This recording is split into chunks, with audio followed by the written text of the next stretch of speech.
Filipino language sentence structure.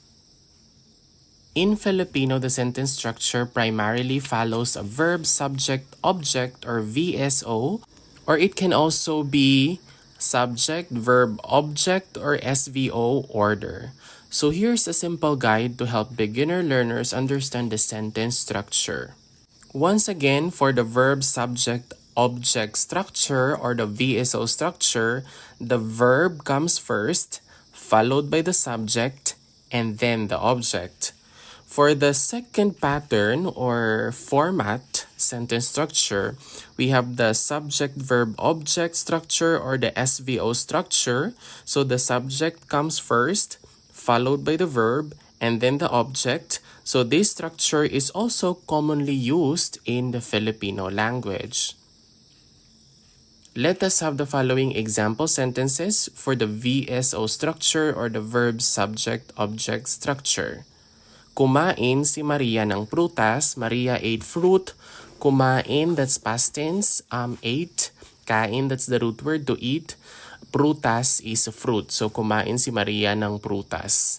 Nag-alaga si Juan ng aso. To alaga means to like take care. And then an aso is a dog. Nag-alaga si Juan ng aso. Nagbasa si Pedro ng libro. Pedro read a book. Basa, that's the root word. Nagbasa, that's past tense, read, and then a libro is a book. Nagbasa si Pedro ng libro. Nagsulat si Ana ng liham. Ana wrote a letter. So, sulat, that's the root word to write. Nagsulat is past tense, wrote. And then a liham is a letter. Nagsulat si Ana ng liham. Naglinis si Ben ng bahay. Ben cleaned the house. So, linis, clean. Naglinis is the past tense, cleaned, and then bahay is a house. So, naglinis si Ben ng bahay. Naglinis si Ana ng kwarto. So, Ana cleaned the room, and then a kwarto is a room. So, naglinis si Ana ng kwarto. Nagluto si Lola ng adobo. Grandma cooked adobo. So, nagluto, cooked. Luto is the root word to cook, and then adobo is a dish. It's a food. Nagluto si Lola ng adobo. Nag-aral si Ben ng matematika. So, Ben studied mathematics. Nag-aral past tense. Studied. Aral is the root word to study. And then matematika, that's mathematics. Sumayaw si Rosa sa salo-salo. Rosa danced at the party. Sayaw, that's the root word. Sumayaw, past tense. Danced. And then a salo-salo is a party.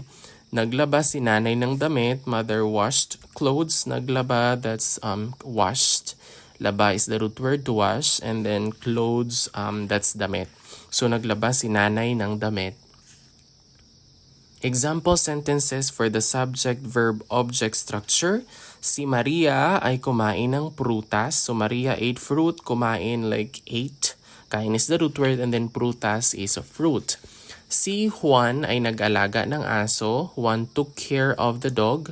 Nag-alaga is like took care, and then an aso is a dog. Si Juan ay nag-alaga ng aso. Si Pedro ay nagbasa ng libro. Pedro read a book. Nagbasa, that's read, and then a libro is a book. So si Pedro ay nagbasa ng libro.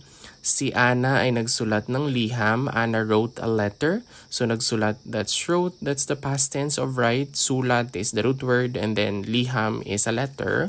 So si Ana ay nagsulat ng liham. Si Ben ay naglinis ng bahay. Ben cleaned the house. So, naglinis, that's past tense of clean. Cleaned, naglinis. Linis is the root word. And then, bahay is a house. So, si Ben ay naglinis ng bahay. Si Carla ay naglinis ng kwarto. Carla cleaned the room. So, naglinis, cleaned, and then ang kwarto is her room. Si Lola ay nagluto ng adobo. Grandma cooked adobo. Grandma, that's Lola, nagluto is cooked, and then adobo is a dish. Si Ben ay nag-aral ng matematika. So, Ben studied mathematics. Nag-aral studied, and then matematika, that's mathematics. Si Rosa ay sumayaw sa salo-salo. Rosa danced at the party. Sumayaw, that's danced, and then a salo-salo is a party. Si nanay ay naglaban ng damit. Mother washed clothes. Naglaba, that's washed. Laba is the root word, and then damit is clothes. So once again, here are the key points. So verb is the action word, subject is the doer of the action, and then object is the receiver of the action, receiver of the action.